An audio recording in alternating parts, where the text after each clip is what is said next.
Welcome back to the dopest show you won't get sick of. I'm Spencer. This is Sasha. I spent most of my 20s in federal prison, but I've been off heroin since April 9, 2010. I've got a lot of stories about the stupid stuff I did to get put in prison. Also, a lot of stories about the crazy stuff that happened while I was in prison, and God forbid you end up in prison. You won't have to make some of the same mistakes I made. So, before I get started, Bill Hammond, thank you, bud. Donated $10 to the Junkie with a Monkey Fund. For those of y'all who don't know, I'm thinking about getting a pet monkey. Junkie with a Monkey sounds like a cool name for a second channel. But if I don't go that route, I'm going to use it to give a few people a few dollars for interviews. I know a guy who was a kingpin in Philadelphia. One of my best friends in prison. I have not kept in contact with him. Now, I've just getting off federal probation. Got to call and see that I'm off. But before I contact him, I want to be off that, make sure everything's legal. I feel bad for not contacting him before then, but I haven't yet. And get some interview lined up with him, give him a few bucks to do it. He's got some stories. He got 15 years on his first trip for paying off politicians, police officers, judges. He got caught I think it was $1.2 million in cash and $700,000 in a bank account, and owned 3 businesses. And he was only like 22 or 23 when this happened. So he would be tremendous to be somebody to sit down with, talk, and do this thing. But anyway, Bill Hammond, dude, the reason I'm doing this second one today is for you, bud. Anyway, so this story, you don't have to watch the previous videos, a prerequisite to understand this.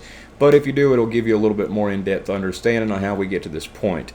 The last video, DC Goes Hard, if you watch that before, it'll give you a little bit better understanding. So at this particular time in which I'm talking about today, Denny from the last story, who I was in the halfway house with, he is one of the people in question. The other person we're going to call Jerry.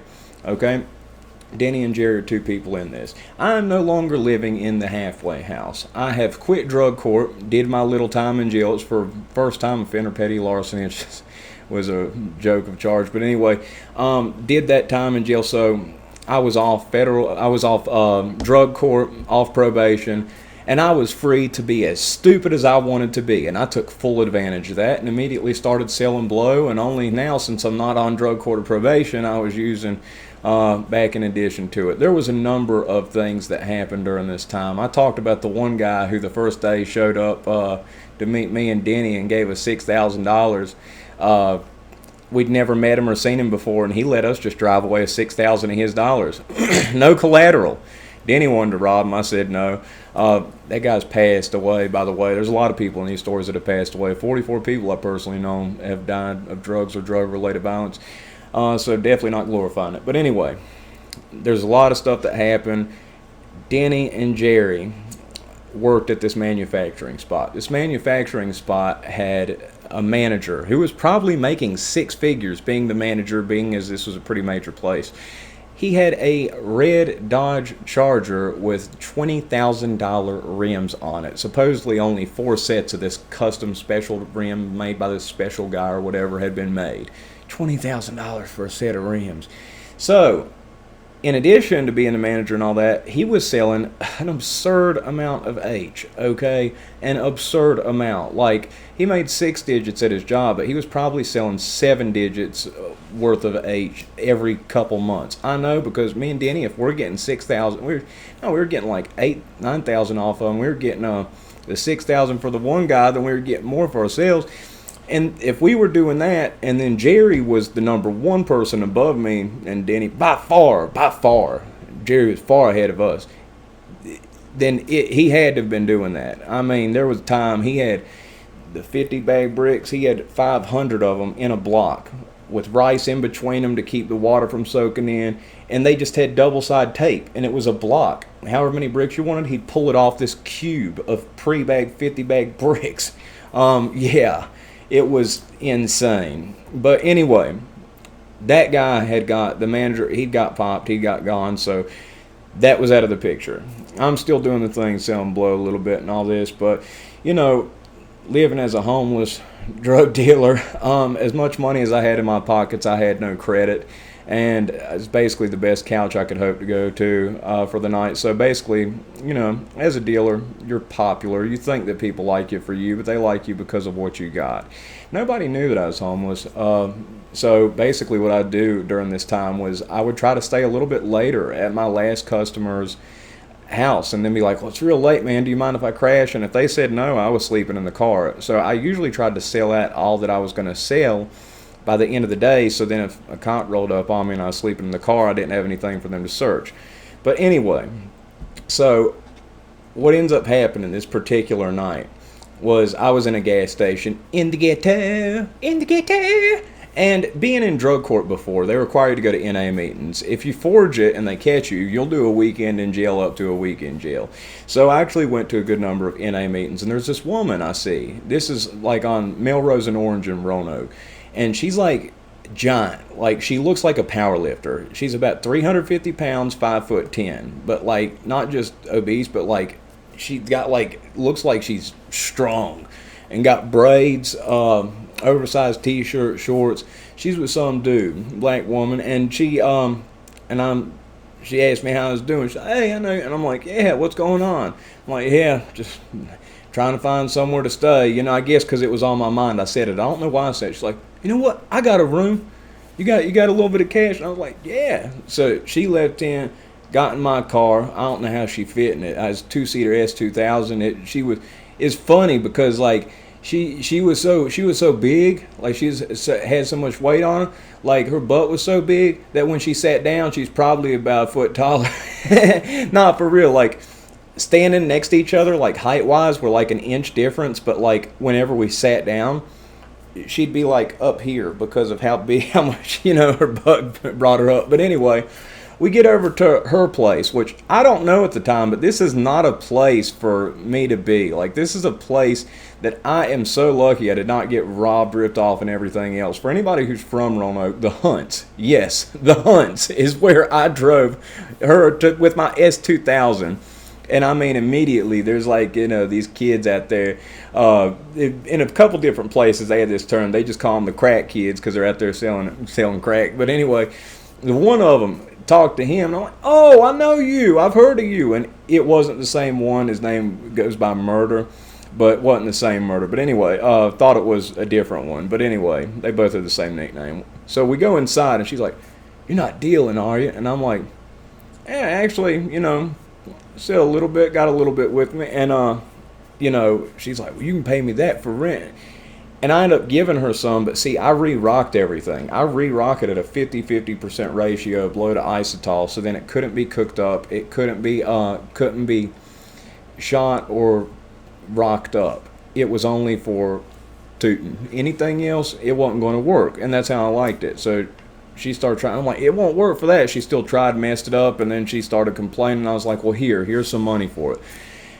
She immediately gets one of the crack kids with the money I gave her, gives it to them, and it hurt me to see because, like, just from a wholesale perspective, I was used to wholesale. They gave her this tiny little amount, which she immediately started going off on anyway. She asked me if I had money that I could pay, because I told her I'd pay her like $20 a day or something like that to stay there.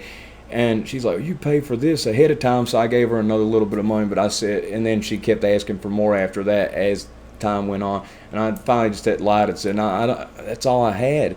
And it's just like, oh God, I'm not giving her, what am I getting myself into? And at the end of the night, what ended up happening was she called this guy and was like talking to him, like trying to sound all hot or sexy on the phone, and asked him to come over either to pay her money, I'm guessing, or to smoke some more rock with her. And she told me she needed me to leave for about an hour or so and come back when his car was gone. And I was like, all right. I got in the car. I drove off out of there. Oh, before that happened, she was like on such a binge. She had one of those kids come in, and she made me vouch that the next day that I'd have $20 to give him. She got $20 on credit, and I was just like, whatever. when I left, I was like, I'm never, never talking to her again. So I'm alone at like 4 a.m. I guess it is 4 a.m. driving, nowhere to go. I go to my mom's house where I let her stay because I'm choosing to live crazy. And knock on the door. She comes down furious, and I tell her that, I'm addicted to opiates. I need to go to the methadone clinic. I'm not addicted to opiates, but I saw the methadone clinic as a business opportunity. So I went to Walmart. I slept in the parking lot in my car, and I knew the next day that there are different people be wanting. So I went around driving around selling blow, meeting people, and there's one guy who was getting every other day consistently. He got a half, and he got half. I drove back to his place, ended up buying some acid that night, and took some of that, stayed at his place, and asked him if I could stay there that night. He let me. I could tell he didn't want to let me though.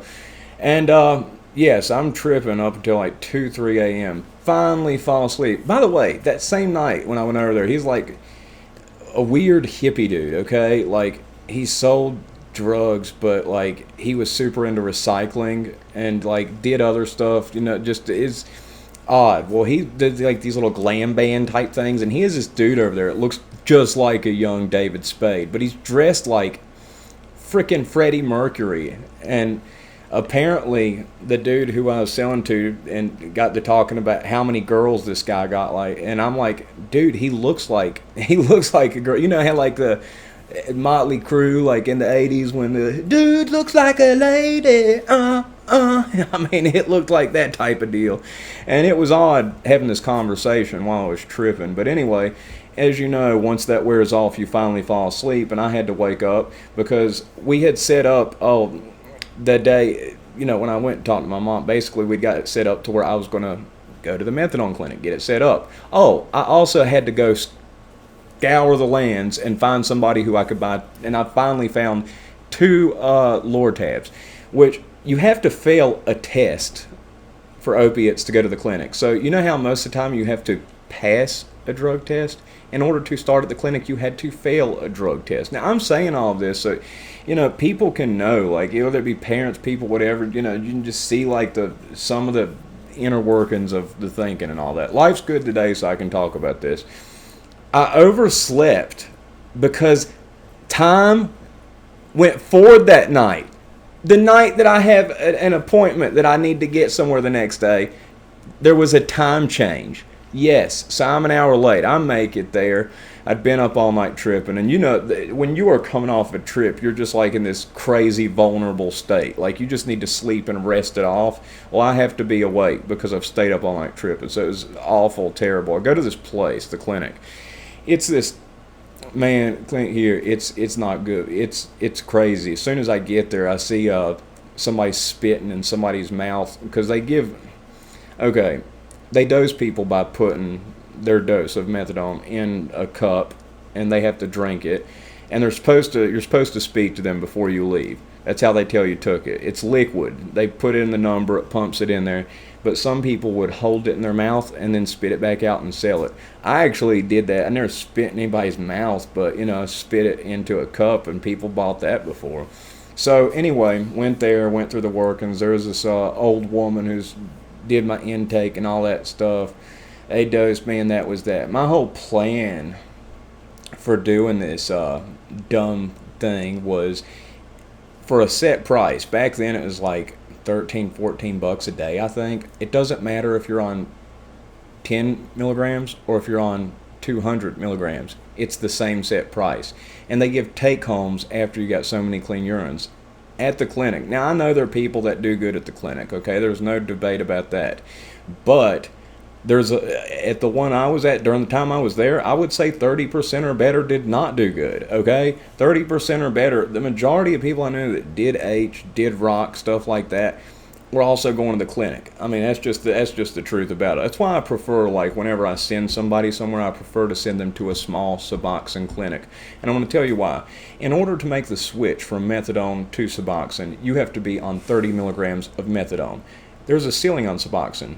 Suboxone's a drug that, is used to help people stabilize until they can get right too. The maximum dose of Suboxone, if you take more, it just doesn't do anything. the maximum dose of methadone, there is no max. The most I ever saw somebody on was on 320 milligrams a day. It was in York, Pennsylvania. It was a prostitute there who got 320 milligrams a day. That's absurd. That's enough to like take out 3 people. Okay, I've known a dozen people who have passed away from injecting their take-homes. Okay, yes, it does help a lot of people. Yes, it does do that. But buprenorphine, active ingredient in Suboxone, I have never heard of somebody overdosing off buprenorphine. Neither has a pharmacist who I'm friends with who is a doctor at a clinic, not sure where it is. I'm not sure which town he's in that he does this, but I spoke to him about 3 weeks ago. I saw him at my mom's store, and he said that he has never ever seen one single overdose death of buprenorphine. So when I send somebody to a small Suboxone clinic, yeah, there's some people that sell that too. Yeah, that's going to happen, but they're not gonna die off of it, and that matters to me because, and it's the small clinics as opposed to the actual big clinic, which the big clinic has 500 to 1,000 people. It's probably 1,000 or better. Back when I was there, it was more than 500 people a day. It was an hour wait standing in line.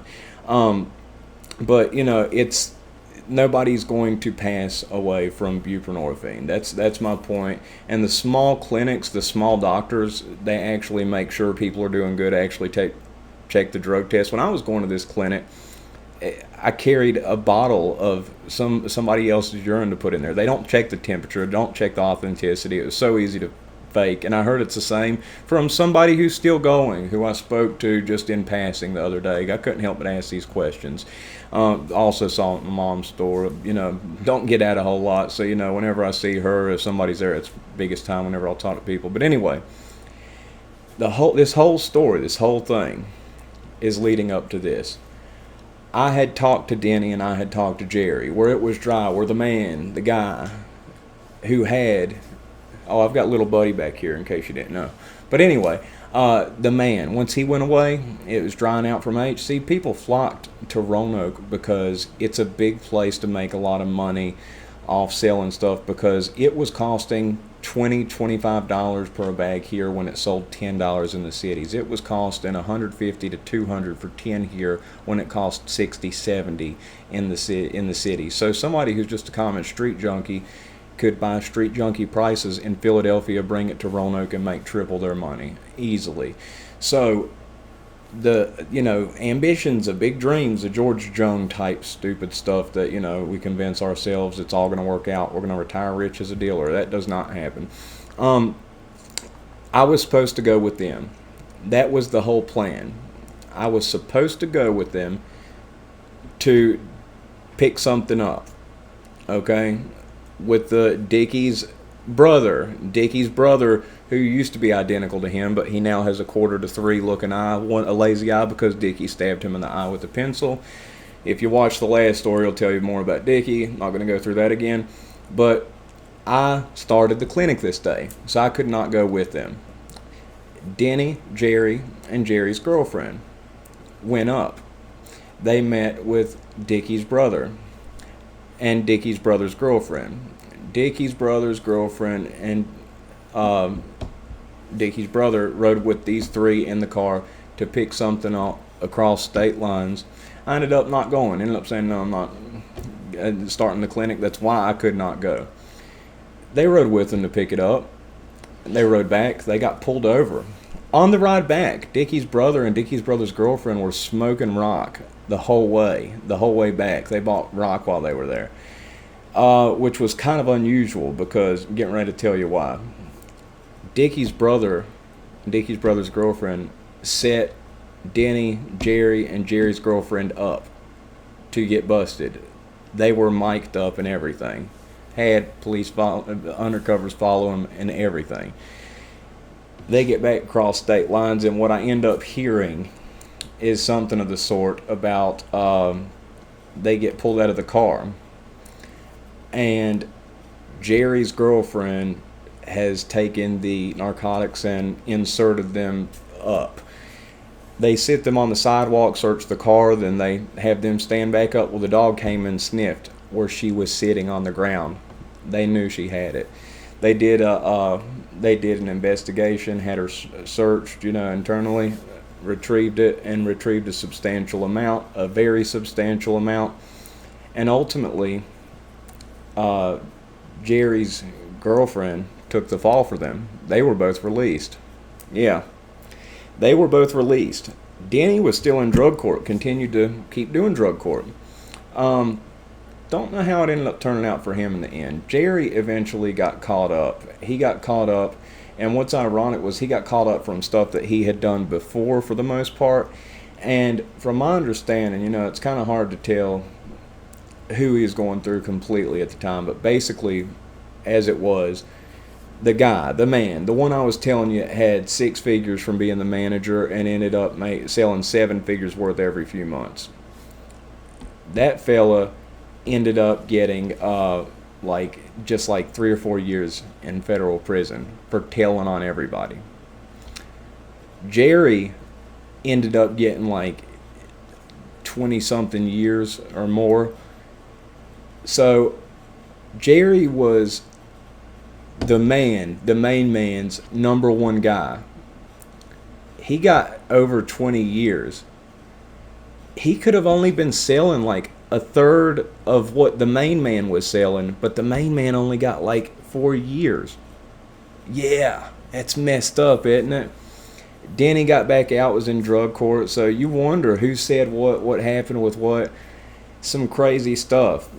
I ultimately decided not to get involved in that venture. I'm glad that I didn't. That would have been bad and crazy, but something just, it was a whole plan, it was a whole scheme, they were in on and all that, and I just said, nah, I believe I'm going to have to sit this one out. So, yeah, crazy stuff. And she ended up doing the time for what Jerry and Denny got. She was not, it's messed up. She ended up taking the fall for what they had going on. Yeah, she knew what was going on, but no, she did not deserve that. And they didn't stand. I mean, look what happened in the end. If you're a girl watching this, got guy who does stuff like that, he didn't speak up and say, nah, that's not right. It was mine. She just had she was just willing to hide it in a very uncomfortable way in order to try to get us out of this situation. Yeah.